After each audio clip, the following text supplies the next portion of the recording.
শুরু করেন আগে পুরো টিউটোরিয়াল এটা। আচ্ছা এটা আমি কেটে দিলাম। হ্যাঁ এটা কেটে দিলাম। প্রথমে করবা কি, এই যে ফাইল থেকে নিউয়ে যাবে। নিউয়ে যে কি কিনে কাজ করতেছো, শুধু প্রজেক্ট না কিন্তু জাভা প্রজেক্টে যায় প্রথমে যে কোনো এরকম ইংলিশ করলে তোমার এরকম একটা আউটলুক আসবে। আউটলুক আসলে ফাইল থেকে নিউয়ে যায় তুমি প্রজেক্ট করতে হবে, নিয়ম প্রজেক্টের একটা নাম দিবা। এখন প্রজেক্টের নাম বড় হাত দিয়ে লিখবা, বড় হাত দিয়ে শুরু করবে। ধরো তুমি প্রজেক্ট দিলা ফার্স্ট প্রজেক্ট ভাই আমি তো ছোট হাতে দিতে হয় না, ছোট হাতে তোমার ইচ্ছা। যে প্রজেক্ট এটা অ্যাকচুয়ালি ওভাবে কোনো কাজে দেয় না, মানে জাস্ট পুরো জিনিসটাকে একটা প্রজেক্টের ভিতরে রাখলাম, মেজর আর কিছু না, এটার কোনো ব্যবহার নেই। তারপরে হলো নেক্সটে দেখায় কি একটু আছে এখানে। নেক্সটে দেখো এখানে একটা সোর্স নামে ফাইল আছে, এই যে ফোল্ডার আছে। এই সোর্স ফোল্ডারটা কি করে? সোর্স মানে কি? জায়গা অর্থাৎ কোথায় তোমার সেভ হয়ে আছে। অন করার সময় একটা দেখায় না, ওকে করতে বলে, ওখানে সোর্স ডেস্টিনেশন অর্থাৎ এই কোডটা কোথায় সেভ হচ্ছে সেটা এই সার্চ ফোল্ডারের মধ্যে সেভ হবে। এরপরে যে ফিনিশ করবে। ফিনিশ করার পরে দেখো এই যে সোর্সের উপরে যে রাইট বাটন ক্লিক করবো। রাইট বাটন ক্লিক করে নিউ থেকে এই যে ক্লাসে যাওয়ার পরে ক্লাসের নাম কিভাবে দিতে হয়? প্রথমটা বড় হাতে TEST। আচ্ছা তার আগে একটা কাজ করলাম হচ্ছে আমি একটা প্যাকেজ খুলে নিই আগে। প্যাকেজ মানে কি? মানে গুচ্ছ করে রাখা, আর কি পরে শেখাবো, জাস্ট আমি করে রাখি ডিফল্ট ভাবে একটা। এখানে ওটা এই দেখতে হবে না ভাইয়া, পাবলিক স্ট্যাটিক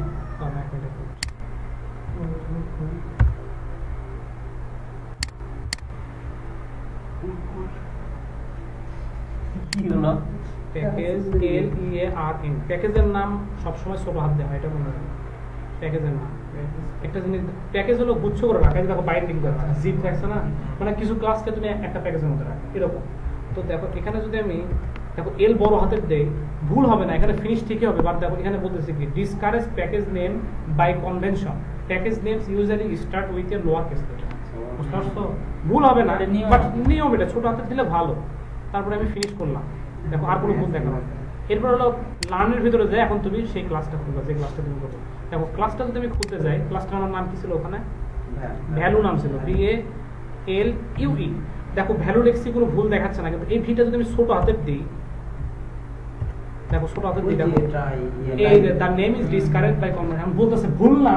যখন তুমি এই চিহ্নটা দেখবা যে হলুদের মধ্যে এই যে বিস্ময় সূচক, তার মানে এটা ভুল না, পাঠ করাটা ঠিক না। ঠিক আছে? এরপর হলো তুমি যদি মনে করো তো মেইনটাকে তুমি করে নেবে, এখানে টিক দিবা, না হলে দরকার নেই, তুমি ফিনিশ করে দেবে। ফিনিশ, দেখো ফিনিশ করার পরে কি করবা? এর ভিতরে এসে তোমার সব কাজ এই যে ক্লাসের ভিতরে, ঠিক আছে? ক্লাসের ভিতরে কাজ, এখানে তুমি কি করবা? তুমি ভেরিয়েবল ডিক্লেয়ার করলা, ধরো ইন্টিজার A। তারপরে করবা হলো, দেখো আমি কি বলছি যে দেখো এখানে কিন্তু সিস্টেম ডট আউট ডট, দেখো কোনো কিছু সাজেস্টই করতেছে না, কারণ হলো এখানে আমি system dot out dot print দিতে পারবো না। এর কারণ কি? ক্লাসের মধ্যে কি সিস আউট দেওয়া সম্ভব? বললাম না, ক্লাসের ভিতরে নেওয়া হবে। কার ভিতরে নিতে হবে? কোনো কাজ করতে হলে কার ভিতরে?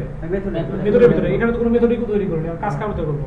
তো ধরো কোনো কাজ করতে হলে কি করতে হবে? দেখো এখানে শর্টকাট করা আছে, শুধু মেইন দেখলে মেইন চলে আসতেছে, যে মেইন আর স্ট্রাকচার। এখানে তুমি ইন্টার দাও, দেখো চলে আসবে। এবার শর্টকাট করে দিচ্ছি আমি একটা মেইন। এখন যদি তুমি ওই যে সিস আউট, এই যে সিস আউট দেখো শর্টকাট, এই যে সিস আউট ইন্টার দিলে তুমি তোমার লিখতে হবে অটো হয়ে গেল। মনে করো কোনো আবার দেখো আরো কিছু জিনিস দেখায়, মনে করো এখানে এরকম হয়ে আসে, কোড তোমার এলোমেলো হয়ে গেছে, অনেক শর্টকাট আছে যেগুলো ধীরে ধীরে শেখো, এরকম হয়ে গেছে তোমার কোড। এখন তুমি একটা কাজ সাজাবা কেন? কন্ট্রোল শিফট এফ,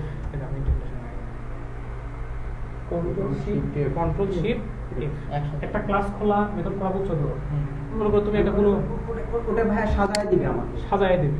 মনে করো তুমি একটা মেথড ক্রিয়েট করবো, মেথড ক্রিয়েট করে কিভাবে? শুধু পাবলিক লিখবা, যে পাবলিক লেখার পরে দেখো পাবলিক লেখার পরে পাবলিক মেথড এরকম সাজেস্ট করতেছে। প্রথমে কিন্তু রিটার্ন টাইপ হোয়াইট, তারপরে কি রিটার্ন টাইপের পরে দিতে হয় হলো নাম দিলা, ধরো EAT, এটা একটা মেথড ক্রিয়েট হয়ে গেল।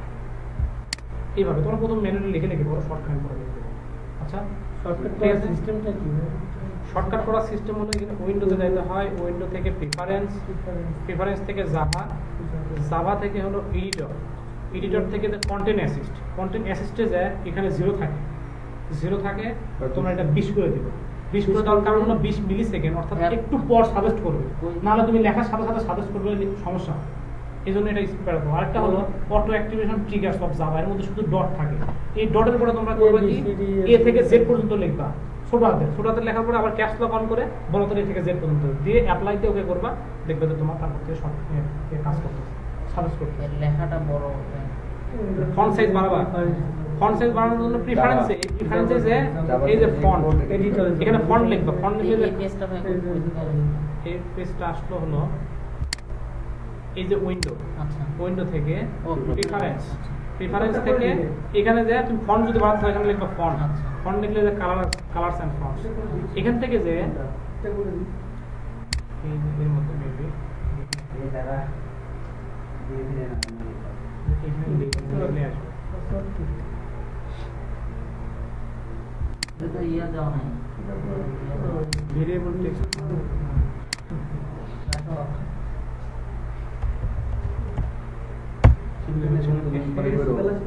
এখানে যে আছে বুঝতে পারছি না